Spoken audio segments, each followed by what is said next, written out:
Estamos junto al doctor Julio Nadeo, él es neumonólogo y pediatra para hablar, bueno, de esta nueva cepa, de esta nueva variante que ha habido de COVID, que por lo que tenemos entendido, doctor, está afectando a una franja etaria menor, está afectando a niños y adolescentes ahora.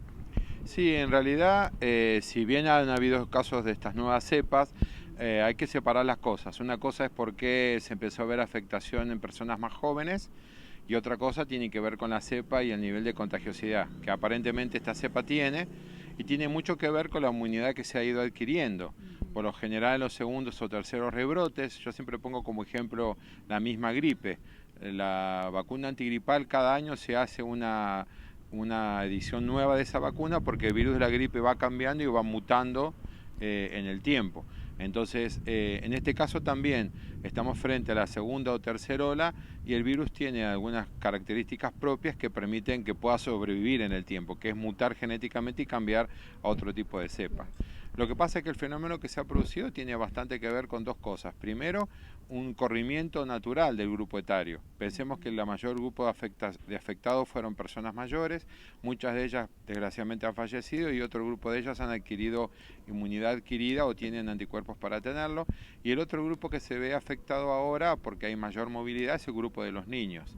Ya desde el año pasado, desde antes de las fiestas, para Navidad y Año Nuevo empezó a haber más circulación y en el verano más todavía con el tema de las colonias, de las piletas, entonces empezó a haber más aparición de casos. Siempre dejando marcado que siempre los más vulnerables son los mayores y los pacientes con enfermedades crónicas o de riesgo. Y también es el grupo, digamos, más activo, es decir, desde la secundaria y los adultos jóvenes después de los 20 años hasta los 40 son el grupo más productivo, el que más sale a trabajar, el que más se moviliza. También es verdad que el relajamiento, y esto hay muchas estadísticas mundiales en varios países, se produce más en ese grupo etario, que es por ahí el que más sociabiliza, el que más sale, el que más hace reuniones. Por eso el hincapié siempre va a terminar siendo en el cuidado, en el distanciamiento, en el uso de tapabocas, en la higiene de manos y tener claro que cada grupo de ellos tiene alguna vulnerabilidad especial también. Doctor, ¿y los síntomas en este grupo etario son los mismos que para los adultos? Nosotros en pediatría tenemos 2 o 3 cuadros puntualmente que son distintos en su forma de presentación, además del cuadro clásico, que es la fiebre, la tos, la dificultad para tragar, pérdida de gusto y olfato, que son cuadros respiratorios por ahí un poco más banales, como resfriados o catarros comunes, y también cuadros de tipo digestivo. Hemos visto cuadros de vómitos y diarrea, y finalmente una forma, que es una forma muy rara de presentación, que puede ser grave y se da después de los cuadros agudos, 4 a 6 semanas después, que se llama el síndrome inflamatorio multisistémico, que es un cuadro en el cual en los chicos aparecen lesiones en piel, lesiones a veces en otros tejidos, muchas veces con fiebre prolongada, con afectación renal, con afectación cardíaca, pero que bueno, por suerte, las formas graves en pediatría son poco frecuentes, y mucho menos frecuentes estas formas sistémicas. ¿Cuál es la situación hoy por hoy en el hospital en cuanto a pediatría? ¿Tienen chicos internados por COVID? Nosotros, hago una comparación con el año pasado, lo mismo pasó en Buenos Aires, nosotros ponemos el ejemplo de Buenos Aires porque es una ciudad más multitudinaria y tiene hospitales de referencia de derivación con más número de camas, en Mendoza también ha sucedido, y no estamos notando por el momento un incremento en la cantidad de casos. Hay que entender lo siguiente, hay que ponerlo en la balanza esto también. Estamos triplicando o cuadruplicando la cantidad de testeos si comparamos con el año pasado.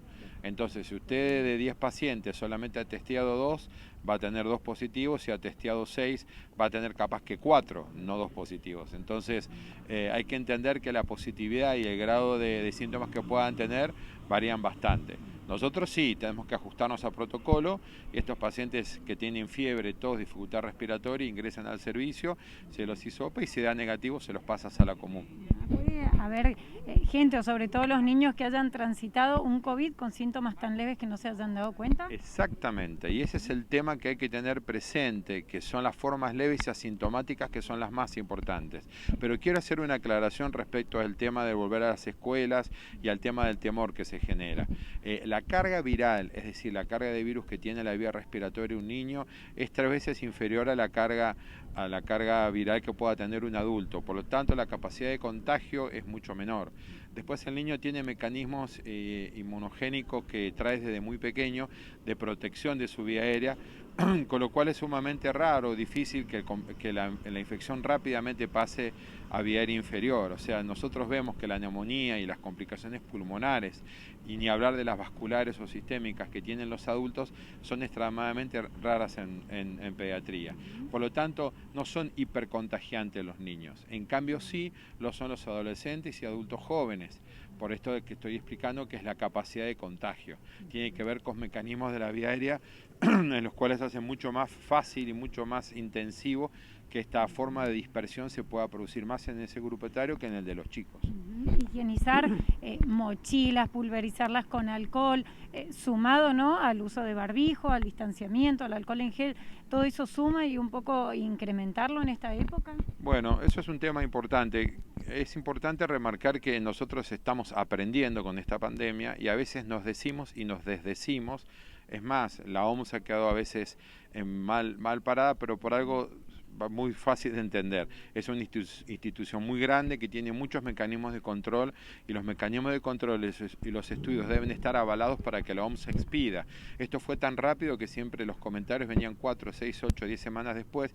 Primero decían que no, después decían que sí y así estábamos con este tema. Ya se sabe hace un par de meses que el tema de los objetos ha quedado de lado.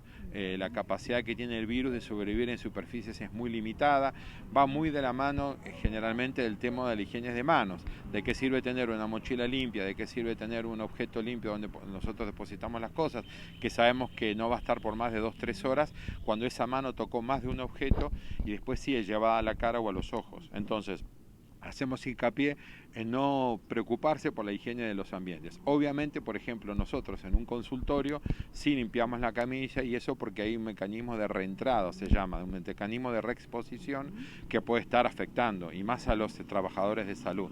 Pero en general no hace falta la higiene de los objetos. Es más, en los chicos menores de 3 años no es necesario el barbijo y la distancia que se toma, yo lo veo bien porque además en varios estudios que se han hecho en todo el mundo tienen que ver con la educación. Hay un meme que se suele mandar mucho por WhatsApp, que está el niñito parado en el círculo amarillo y están todos los adultos fuera del círculo delante de la ventanilla. Los chicos aceptan las normas, las entienden y las comprenden, pero bueno, por ahí queda como una falta de respeto. También he visto muchas imágenes en las cuales están los niños tomando distancia con barbijo y está la foto de un bar de 6 personas tiradas una encima del otro arriba de una mesa sin distanciamiento. Debemos dar el ejemplo y creo que justamente el grupo etario que más debe cuidarse es ese.